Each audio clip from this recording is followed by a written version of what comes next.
साल 2024 के लोकसभा चुनाव में प्रशांत किशोर के जन सुराज पार्टी की बिहार के लिए क्या भूमिका होगी, यह लगभग साफ हो गया है।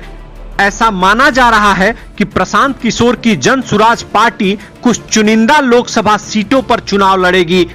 इसका ऐलान जल्द होने की संभावना है। जिन लोकसभा सीटों पर प्रशांत किशोर अपने उम्मीदवार को उतारेंगे, उनमें से एक सीट सीवान की भी है। सीवान लोकसभा सीट पर जनसुराज के प्रशांत किशोर का फोकस है। इस बात की संभावना है कि प्रशांत किशोर सीवान लोकसभा सीट से सीनियर अधिवक्ता इष्टदेव तिवारी को टिकट देने वाले हैं। इस संबंध में इष्टदेव तिवारी और प्रशांत किशोर के बीच कई दौर की मुलाकात भी हो चुकी है। बताया जा रहा है कि प्रशांत किशोर ने सीवान के लिए अपनी चुनाव कैंपेन करने वाली टीम का गठन भी किया था। प्रशांत किशोर की यह टीम सीवान लोकसभा सीट पर मंथन कर रही थी। टीम की ओर से भी इष्टदेव तिवारी के नाम की सिफारिश की गई थी। इष्टदेव तिवारी की बात करें तो वह सीवान के जाने माने क्रिमिनल केस को देखने वाले वकील हैं। वह मूल रूप से सीवान के श्रीकरपुर के रहने वाले हैं। श्रीकरपुर बिहार और यूपी का सीमावर्ती गांव है। वकालत के पेशे में इष्टदेव तिवारी का अनुभव करीब 35 साल से ज्यादा का है। इष्टदेव तिवारी तब चर्चा में आए थे जब उन्होंने राजद के बाहुबली सांसद रहे मोहम्मद शहाबुद्दीन का केस लड़ा था। इष्टदेव तिवारी को शहाबुद्दीन के पसंदीदा वकील के तौर पर पहचान मिली। सीवान के एमएलसी प्रत्याशी रहे रईस खान के केस को भी इष्टदेव तिवारी ही लड़ रहे हैं। उन्हें मुखर वक्ता के तौर पर भी जाना जाता है।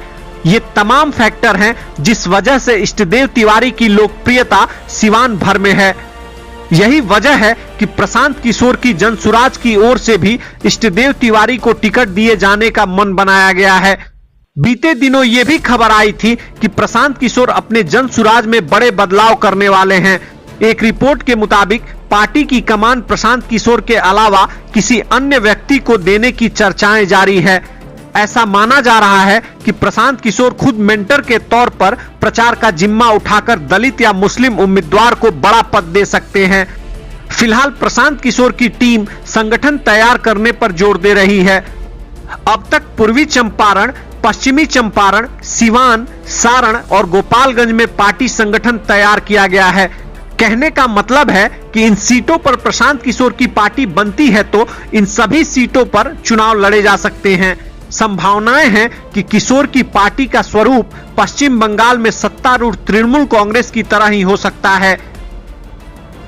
जिन जिलों में संगठन तैयार हो चुका है, वहां एक सभापति, एक अध्यक्ष और करीब 10 सदस्यों की टीम तैयार की गई है। इसके साथ ही प्रशांत किशोर प्रचार के लिए सोशल मीडिया को बड़ा जरिया बना सकते हैं। बता दें कि साल 2023 में हुए एमएलसी उपचुनाव में सारण शिक्षक क्षेत्र में अफाक अहमद ने जीत दर्ज की थी। महागठबंधन के उम्मीदवार आनंद पुष्कर को हराने वाले अहमद को जनसुराज का समर्थन हासिल था। इसके बाद प्रशांत किशोर का मनोबल बढ़ा और अब वह खुलकर बोल रहे हैं।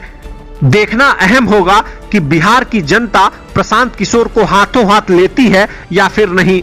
इंतजार कीजिए।